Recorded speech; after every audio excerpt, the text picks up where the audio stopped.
ថ្ងៃនេះគឺថ្ងៃបាំងឆ្កូលនៅវត្តបាទវត្តបឹងខ្នាឃុំខ្នាស្មាស្រុកសាមគ្គីមានជ័យបាទនៅក្នុងបរិវេណវត្តនេះជាបងប្អូនខាងម្ដាយក្មេកខ្ញុំក៏ដូចជាខាងប្រពន្ធខ្ញុំដែរបាទនិទិដ្ឋភាពនៅថ្ងៃបាំងឆ្កូលថ្ងៃទី2បាទហើយមានបងប្អូនជាច្រើនសាច់ញាតិជាច្រើនខ្ញុំមិនអាចរៀបរាប់អស់ទេច្រើនណាស់ខាងតកូលលោកយាយ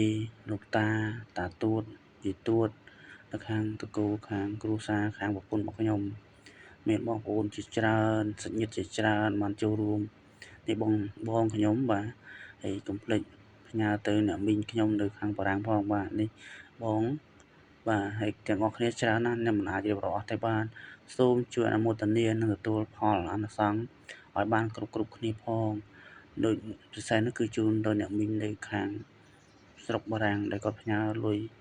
មួយចំនួនមកចូលរួមពិធីបាំងឆ្កូលនិងប្រពៃពិធីនេះឡើងជារៀងរាល់ឆ្នាំសូមអរគុណសូមជូនពរឲ្យអ្នកទាំងអស់គ្នាជួបសេចក្តីសុខសេចក្តីចម្រើនគ្រប់ក្រុមគ្រួសារនិងគ្រប់ពេលវេលាកុំបីឃ្លៀងឃ្លាតឡើយនេះជាកម្មភាពជាក់ស្ដែងពិតប្រាកដមិនខកមិនផសូមអរគុណបងប្អូនជិតឆ្ងាយទាំងអស់ចូលរួមទាំងអស់គ្នាជារៀងរាល់ឆ្នាំនេះជាប្រពៃណីវប្បធម៌ជាតិខ្មែរយើងតាំងពីបរមបុរាណកាលមកម្លេះ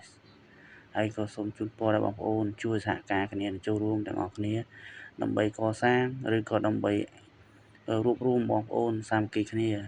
ទៅថ្ងៃមុខថ្ងៃក្រោយឲ្យចេះស្រឡាញ់គ្នារួបរวมគ្នាធ្វើបុណ្យរួមគ្នានិងក៏សហការគ្នាកសាងទាំងអស់ក្នុងវត្តក៏ដូចជានៅក្នុងបរិវេណវត្តទាំងអស់